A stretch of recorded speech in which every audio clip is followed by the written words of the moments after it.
Welcome to another video. I am actually in Coventry, back where the vlog started. We're here for an 888 festival, so it's their main festival. We're only here for the first weekend. Fortunately, I'm commitments for the second half of the festival, so we're playing a few comps. So the two comps that we're going to play are the Voyage and the 560 main. Today we're going to start with a satellite, so turned up Thursday. So playing a satellite to the main, so it's a 560 main and a 65 pound satellite, so it's a cash out satellite, so it's actually a race to 100k. You start with 10k, and as soon as you get to 100k you just cash out and you win your seat. So yeah, slightly different dynamic to most satellites.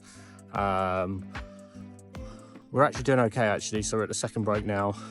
Blinds are going to come back to 501k and we actually have about 55k, so a very solid stack. Actually not really done a lot in the tournament at all. Won a couple of hands early, and then doubled Queen Jack versus Jack 10 versus Ace Jack. The Ace Jack had a little bit of chips and Jack highboard somehow, and then a Queen on the turn, so that was nice. That got us to about 14k. We were down to 6. Next interesting hand was a limp at 4-8 under the gun, playing like 7-handed. Middle position jams for about 7k, and then the guy to my right, who's got about 70, he had about 70k at the time, went into the tank for a while. He says he didn't realize that I was in the hand, so he rips, and we wake up with the pocket rockets, the aces in the big blind. So obviously snap call, he has pocket 8s, and then the other guy has 10 deuce. 10 deuce suited. Flop was had a deuce on it, turn was a spade, and then ace on the river, which wasn't a spade, which was nice. So we got about 56k. It gets very interesting as we get deeper here, dynamic wise, just trying to obviously lock up the 100k. Obviously don't want to flip for it if we don't have to, but obviously if we get a spot that we feels good, we're going to go for it, and then hopefully we can secure the 100k, and then we'll be back for the Voyage tomorrow. I'll keep you posted, and as always, updates on my Instagram. Yeah, follow me there if you haven't already. So we'll do a video from bed just because I am exhausted, but so we made day 2 of the Voyage. Obviously, yeah, we end up finishing 32nd for like 450, which is, yeah, a good score. Not the score we wanted, but yeah, 200 quid profit. So we jumped straight into the main. Like I said, this one pays, so it's a different feel. We play down to the money in day 1, so it's 15%. So we got through late reg. We had to make the final 18 to get paid and make day 2. We had a really rough start actually. Went down to about 10k. Lost ace jack to ace 10.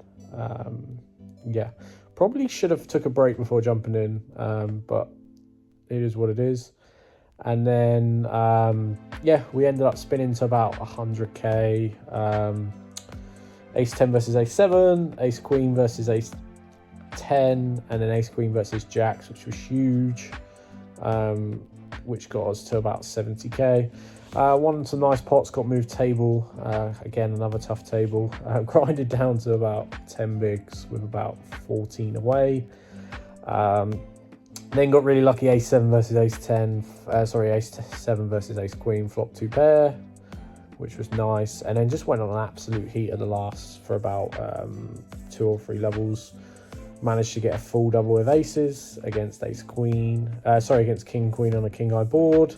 Won another nice pot with like ace 10, and then got queens versus ace jack, and we got to about 370. We were absolutely flying, and then we lost a few rough ones, and then the bubble took forever. But yeah, we backed 260, which is a really nice stack. We're going back probably to 2k 4k tomorrow, but we're already in the money. I think there's only going to be about 35 players, but there's going to be quite a lot of good players. So yeah, time for me to get some rest. I have had to pay for a hotel, which I didn't plan on making day 2, which I might have to start doing more often if it means I can secure bags. So yeah, 65 quid into at least 850, 900. So a very profitable weekend. What we want to be going for is hopefully 20 to 25k up top. So that's yeah, that's what we're aiming for. So yeah, I will love you and leave you. So a very tough table to start day 2. We've got Callum Gordon, who's second in the MPL. We've got Ravi in seat 2, who's an absolute crusher. We've got Alex Montgomery, who's a very good player, in seat 3. We've got Kieran, a good mate of mine, in seat 4. We've got myself in seat 5. We've got a guy that I'm unaware of, but has been quite aggro on the day one, in seat 6. Seat 7 is Mitch Johnson, who's very, very good. We've got Cal in seat 8, and then we've got Ben Miller in seat 9. So, yeah, a very, very tough table to start day 2. Probably the toughest table I've started on, actually. So we're just looking to pick our spots where possible and go from there. So blinds are 2.5k, 5k to start the day. We've got ace, queen of diamonds on the button. We've got just under 50 bigs, about 45 bigs. We notice that the big blind's quite short here. He's got 10 bigs total. Unfortunately, we can't jam with the middle and stack between us being quite deep. So we probably should go a bit bigger. We end up making it 11k. I probably would look to go to 12.5 in hindsight, but yeah, we make it 11 and the big blind decides to defend. The flop is an absolute gin in my head. We flop queen, 10-8, 2 diamonds, which is an absolute monster flop for us. We're obviously looking to get the money in probably over 2 streets here, so there's about 30k in the pot. We decide to bet. Yeah, we make it 8k. Obviously Mitch has got the nut straight here, so it's probably too strong to jam, so he does end up just calling. Obviously at this point we're thinking, oh, we're just looking to get the money in on the turn, thinking we're a long way ahead.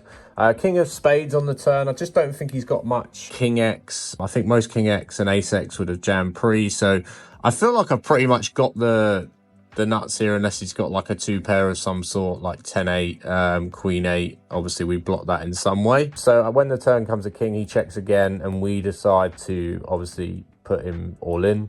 Obviously he snaps with the nuts. Sadly, we do not get there, and it is a tough start to day 2. Yeah, some table to start the hand. So the next interesting hand is we're playing 3k, 6k. We have King Jacko under the gun +1. I feel like I don't open wide enough from these spots. I think King Jack's probably the bottom of the opening range. Maybe King 10 actually offsuit. So yeah, if we're going to raise King 10, we're definitely going to raise King Jack. We open under the gun +1, and it folds round to Ravi, who is a very good but aggressive player in the big blind, and he does defend. He actually has about 310k, so about 50 bigs, so we're about 30 bigs effective to start the hand. Flop is 7, 8, 9, 2 hearts. A lot better range for the big blind here. Not really to my surprise. Ravi does decide to lead.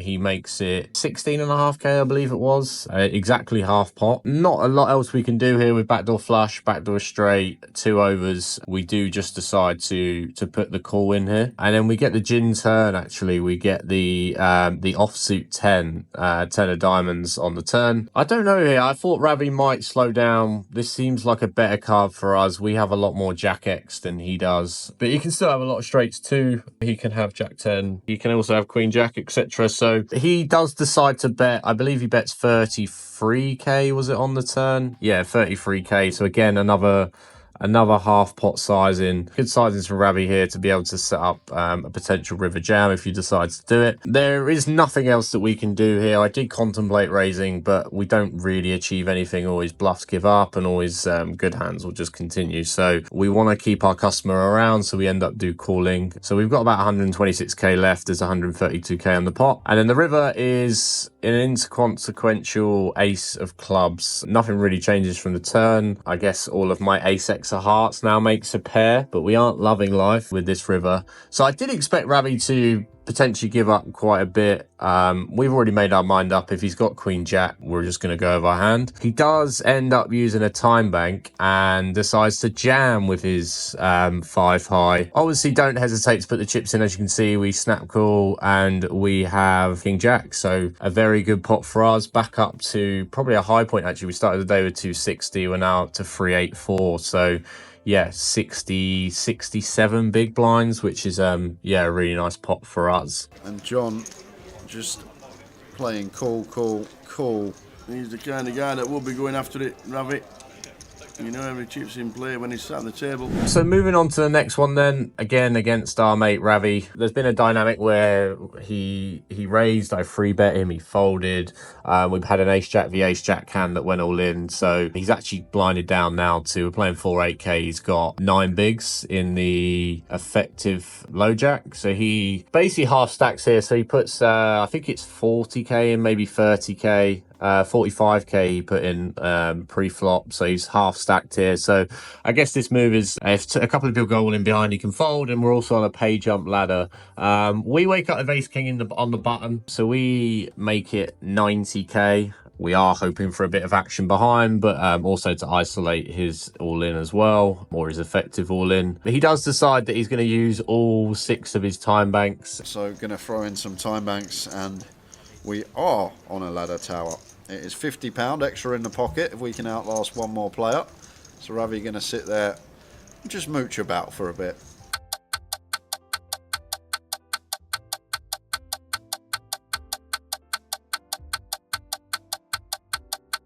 What's the ladder? 20 quid? £50. I'll go and get it myself. Yeah, cool. The flop is very, very good for us. King 8-4. So Ravi actually does just walk away from the table at this point and say GG's. I said the hand's not over. And then the 10 of diamonds on the turn makes it a little bit sweaty. And he does do a little peer over through the little gap, but unfortunately for him, it wasn't the queen that he needed, and he hit the jack. So yeah, another good pot for us. We're now up to 500k. There's only 23 left. Yeah, we're close to 63 bigs with 23 left. So yeah, a very deep structure, very good structure, and another nice hand for us. Just before the break, there's 13 left. We've got about 40 bigs here, 675k. A pretty tight player.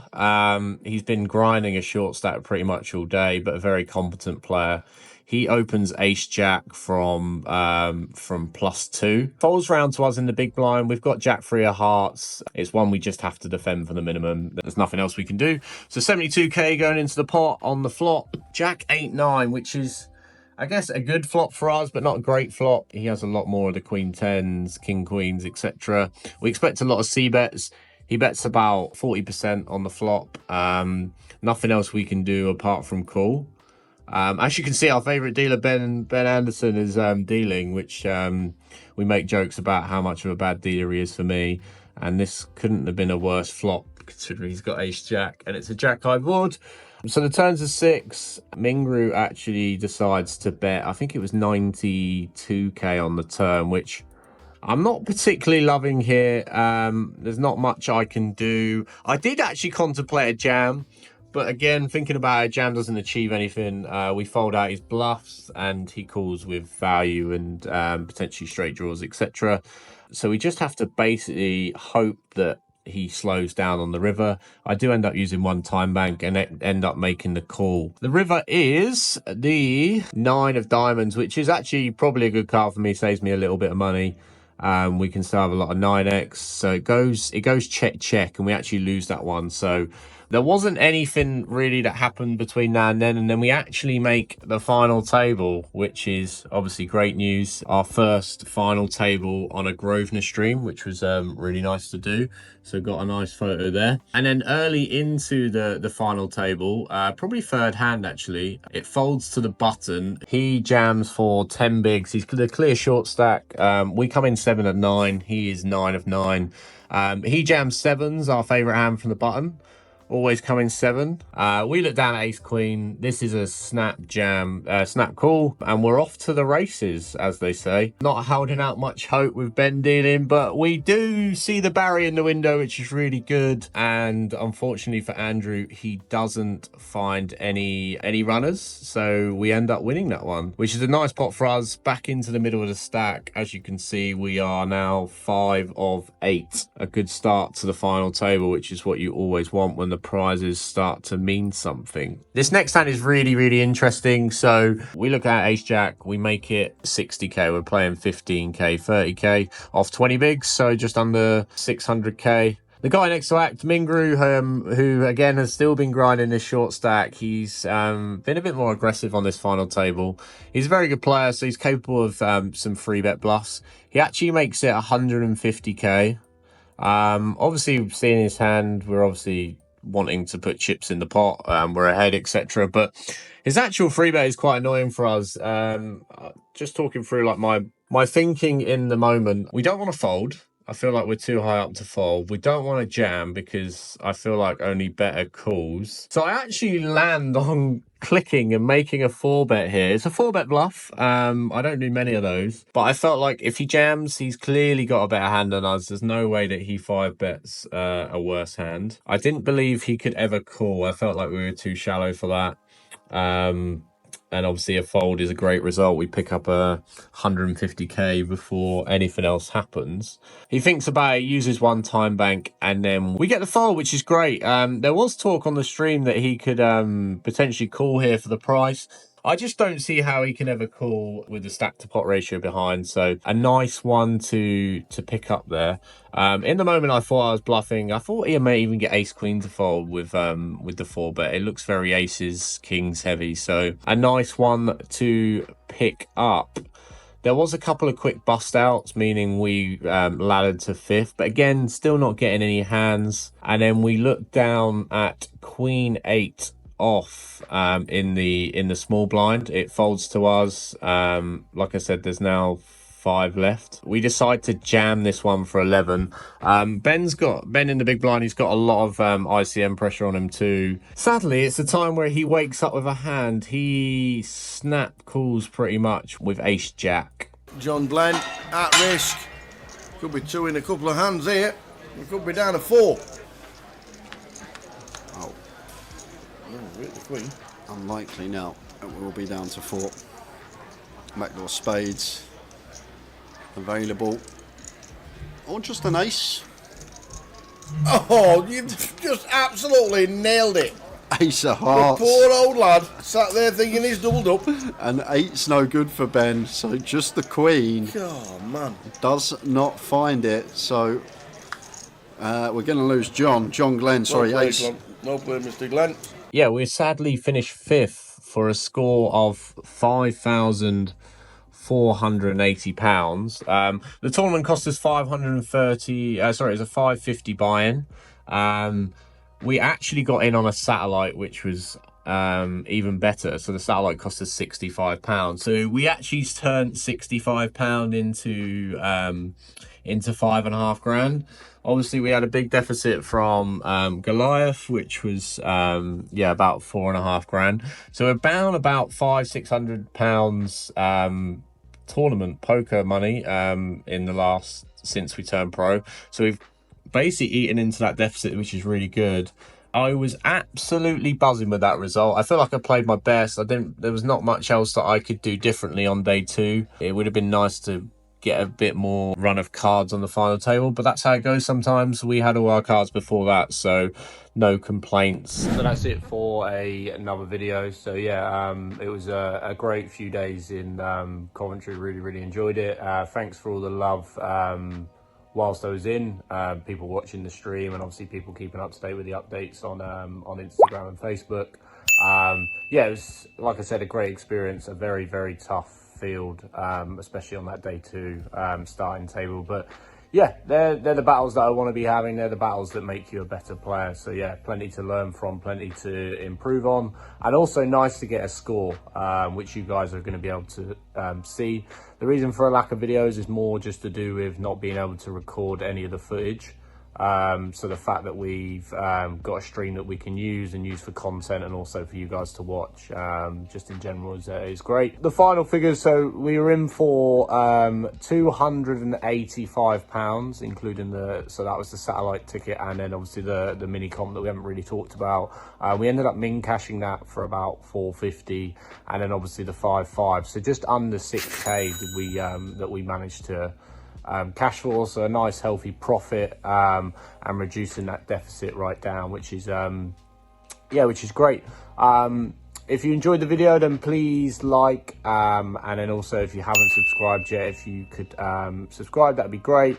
We're on the road to 100. We're very close, so it'd be great to get that. And then yeah, hopefully we can run good towards the end of the year. We've got another couple of stops that we can potentially get some more footage from before now and the end of the year. So fingers crossed we can make a deep run, because if we make a deep run, more than likely we're going to be on the stream. So yeah, that's the aim for the rest of the year. But yeah, it's just really good to get that confidence boost ready for yeah, the rest of the year, and show you guys that I can actually win some money, which is great. So yeah, thanks again for all the love. We will see you in the next one.